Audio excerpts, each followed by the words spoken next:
cette nouvelle vidéo. Aujourd'hui, j'avais envie, alors parce que là, il neige dehors un petit peu, il faudrait que je vous montre, mais à chaque fois que l'hiver revient, chaque année, oui, chaque année, ça me ramène un petit peu à mon début, à ma première année surtout, où je suis arrivée à Montréal et où j'ai découvert l'hiver québécois.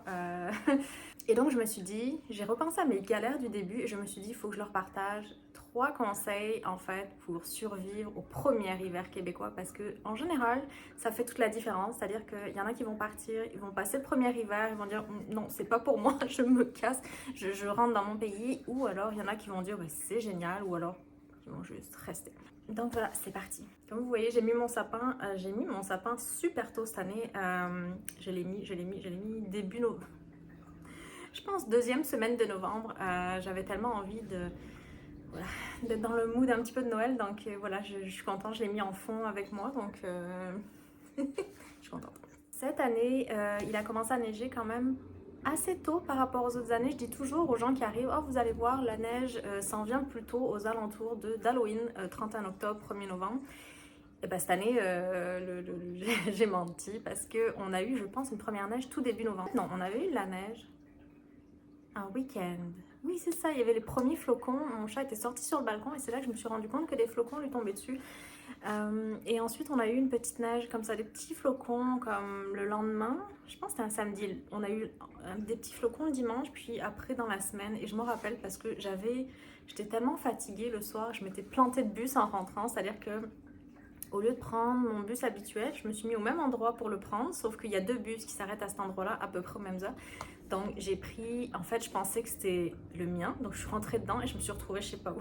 En tout cas, c'était l'enfer. Mon chum a dû venir me chercher parce que j'étais perdue, je ne sais où. Mais j'étais quand même sur la rive sud aussi, mais au début je pensais que le bus partait à Terrebonne et je suis comme Terrebonne, je suis pas du tout à Terrebonne, donc j'étais un peu paniquée en me disant oh mon dieu.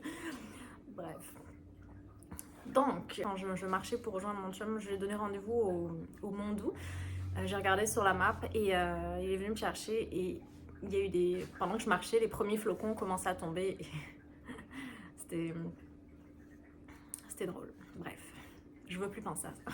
Bon, c'est parti. Donc, je vais vous parler de 3 choses que j'aurais aimé qu'on me dise avant d'arriver au Québec, parce que oui, on sait qu'il y a un hiver assez rude par rapport à la France, notamment en termes de neige, de quantité de neige, mais aussi en termes de froid, en fait, de température. Donc la première chose, c'est évidemment de rester au chaud, de se garder au chaud quand on sort, même quand on est chez soi. Donc c'est sûr que c'est, je dirais, une des choses les plus importantes si vous voulez tenir un hiver québécois, surtout à votre premier, parce que je peux vous assurer qu'on s'y file. Hiver après hiver, c'est moins pire, honnêtement. Je suis rendue à mon 11 ou 12e hiver et je le supporte très bien. Maintenant, je suis comme les Québécois. Première chose, ça va être important de trouver des vêtements qui vous conviennent. Moi, je me rappelle, quand je suis arrivée au Québec, j'avais un manteau, j'avais pris une espèce de doudoune, mais légère, et j'avais comme des gants de mi-saison.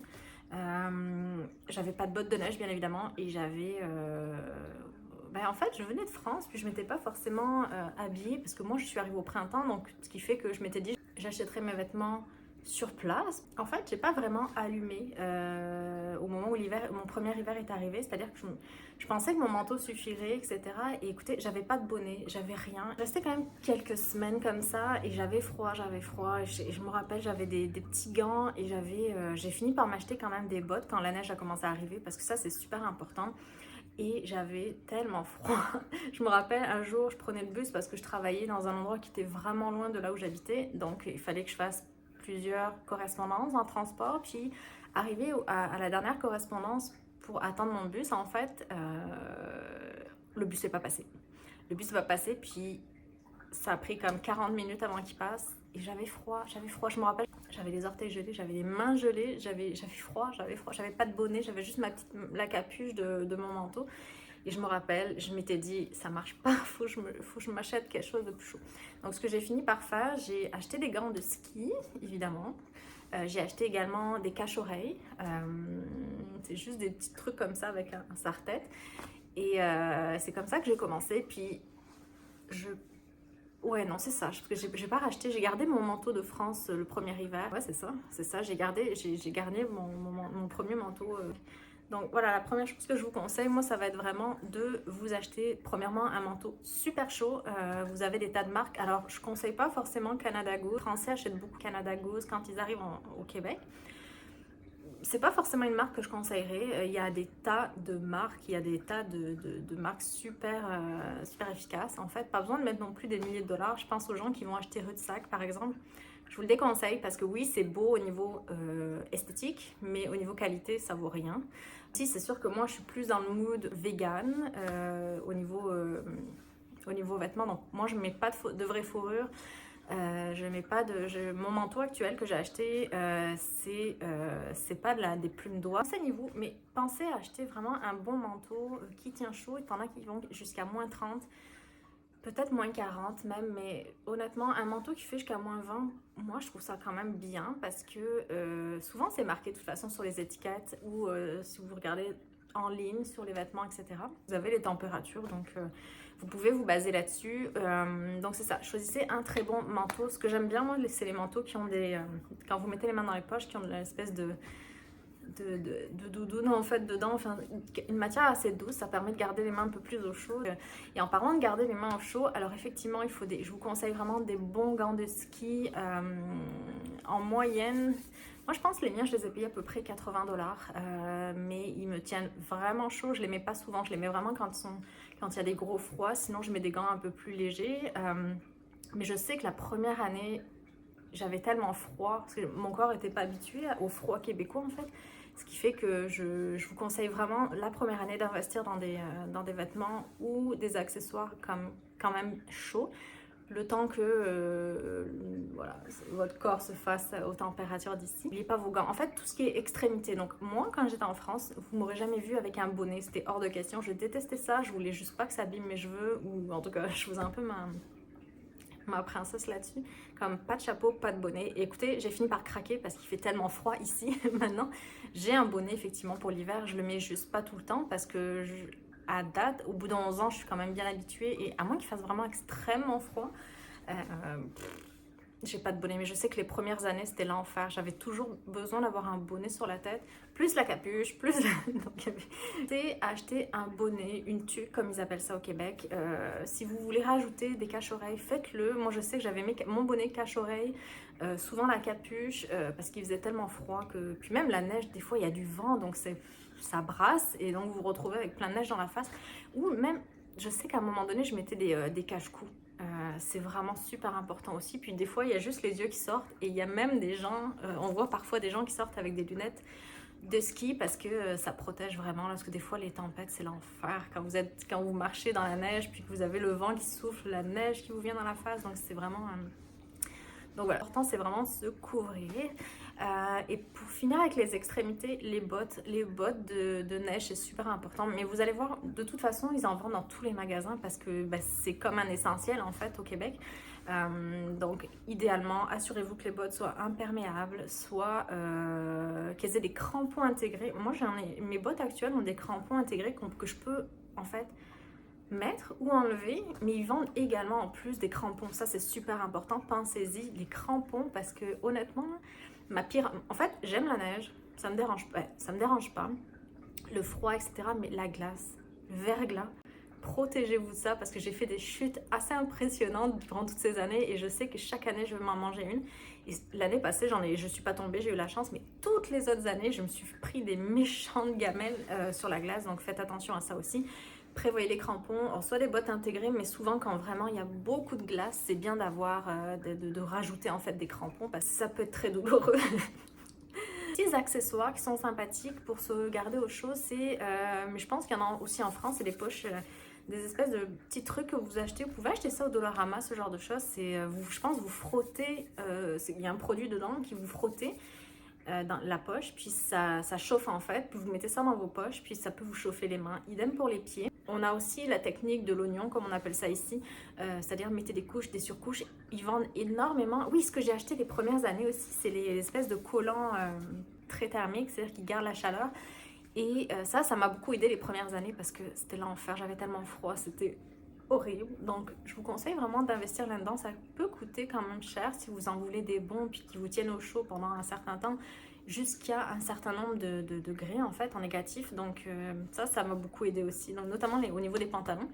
Ce que j'ai aussi et qui me sert encore maintenant, c'est des polaires qui gardent vraiment la chaleur que vous pouvez acheter chez Sport Expert par exemple. Le deuxième point, évidemment, que je n'ai absolument pas suivi les premières années, c'est l'hiver. Honnêtement, on peut vite déprimer, on peut vite s'ennuyer, on peut vite avoir envie de tout plaquer, de rentrer au pays parce qu'en fait ça paraît tellement long, il fait froid, le soleil se couche quand même assez tôt. Le plus important ça va être vraiment d'essayer de se divertir un maximum, et au Québec c'est sûr qu'il y a beaucoup de neige, donc qui dit beaucoup de neige dit sport d'hiver, et sport d'hiver vous pouvez en faire beaucoup. Honnêtement autour de Montréal il y a beaucoup d'endroits où aller pour faire du ski de fond, snow, luge, des fois même dans les villes. Il y a dans certains parcs, en fait, ils font des buttes de neige, puis vous pouvez glisser, en fait. Vous pouvez prendre votre luge avec vos enfants, puis aller glisser. Pas besoin de vous éloigner trop de la ville, donc ça, c'est super. Souvent, les parents, ils traînent leurs enfants dans des luges pour aller à l'école, par exemple. C'est vraiment le fun pour eux, je trouve. C'est cool. Moi, ce que j'ai fait, en fait, les premières années, donc je ne faisais rien l'hiver, pas de sport, et je m'ennuyais à mourir, et je déprimais à mourir. Donc, ce que je me suis dit, à un moment donné, avec mon chum, on s'est dit... lui avait envie de faire du ski. En fait, non, il voulait faire du snow. Puis moi, ça me tentait aussi. Donc, on s'est dit, on va faire du snow. Donc, on a pris des cours de snow, on a acheté du matériel, etc. Finalement, mon chum a fait du ski. Il s'est dit, je préfère le ski. Donc, lui faisait du ski, moi, je fais du snow. D'ailleurs, j'ai encore ma planche. Peut-être que je vais en refaire cette année. J'y pense beaucoup. J'ai vraiment envie de m'y remettre. Mais on va voir. Donc tout ça pour dire que sortez un maximum, essayez de vous divertir.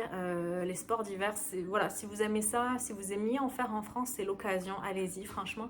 Louez un chalet, ça peut être même avec des amis.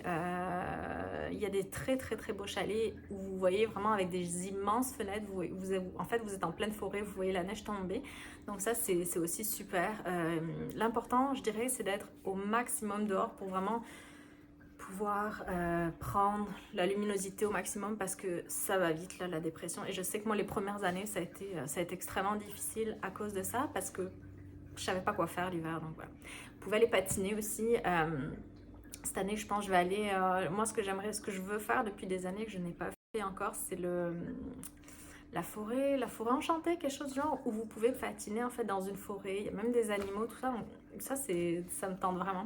Voilà, vous pouvez aller patiner dans Montréal, il y a des parcs, etc. Donc c'est vraiment le fun. Donc n'hésitez surtout pas à sortir, c'est vraiment super important, et je peux vous assurer que vous passerez des hivers beaucoup plus agréables. Une chose que j'aimais faire aussi à un moment donné, c'est de la raquette. Je trouvais ça super cool, ça permet de se promener dans la nature. Voilà, sortez, faites-vous plaisir. Ah oui, j'ai failli oublier. Évidemment, vous pouvez aller dans des spas. Alors les spas nordiques, là, genre, ou des spas où vous êtes dehors, il y a de la neige partout, il fait froid, puis vous rentrez dans des bains super chauds. Ça, c'est le fun. Et puis vraiment, honnêtement, vous pouvez sortir, vous mettez votre peignoir. Vous avez un foyer au milieu avec plein de chaises autour, vous pouvez vous asseoir. Enfin, c'est vraiment, voilà, je vous conseille d'essayer, c'est vraiment fun ça aussi. Le troisième point qui m'a beaucoup, en fait, que je voulais vous partager, qui m'a beaucoup sauvé la vie quand j'étais, et qui, en fait, qui le fait toujours aujourd'hui, là, c'est l'avantage de vivre à Montréal, c'est que il y a beaucoup de choses qui peuvent se faire via les souterrains de la ville, et vous pouvez aller dans les commerces, vous pouvez aller voir votre médecin, votre dentiste. Écoutez, c'est complètement fou. Et ça, j'ai beaucoup utilisé ça au début, et encore maintenant, écoutez, c'est vraiment, ça change énormément. Quand il fait moins 40 degrés dehors et que vous pouvez aller à votre travail via les souterrains. Je vous donne mon exemple. Moi, je travaille dans un immense building au centre-ville, et qui est accessible en fait par les souterrains. Et en plus de ça, qui est très bien desservi par les transports en commun. Par exemple, je sors du métro, puis je marche en souterrain à peu près 5 minutes, puis je suis à mon travail. Donc c'est vraiment super. Donc voilà, c'est mes premiers conseils. Je ne vous cache pas, le premier hiver, en tout cas pour moi et pour les gens, notamment les PVTistes avec qui je parle, le premier hiver est toujours assez difficile, parce que c'est sûr qu'il faut qu'on s'habitue, il faut que notre corps s'habitue, faut que notre mental s'habitue. C'est sûr que c'est pas évident. Puis je sais qu'il y a beaucoup de PVTistes qui arrivent seuls en fait, qui ont personne, qui viennent pas soit en famille, soit avec leur conjoint, soit avec des amis. Et ça peut être vraiment lourd en fait le premier hiver. Donc essayez vraiment de vous divertir un maximum, puis ou travailler sur des projets personnels. Je sais pas, ça peut être monter une chaîne YouTube par exemple. L'hiver c'est l'occasion, parce que bon, vous sortez moins, et donc ça peut être l'occasion voilà, d'être un peu plus créatif, je sais pas. Si vous souffrez pendant votre premier hiver, c'est normal. Il faut que le corps s'habitue. Tout le monde tout le monde n'aime pas la neige, tout le monde n'aime pas le froid. Et je sais que moi, ça m'a pris quand même 5 bonnes années avant de vraiment me sentir un peu plus à l'aise avec l'hiver au Québec, parce que c'est toujours pas évident. Mais je pourrais vous raconter des affaires, des petites anecdotes qui me sont arrivées en hiver, qui font pas vraiment plaisir, mais qui font partie du quotidien voilà, des Québécois. Et ouais, faut dealer avec. Mais il y a quand même de bons avantages à avoir un hiver comme ça, comme je disais, de pouvoir faire des sports d'hiver n'importe quand.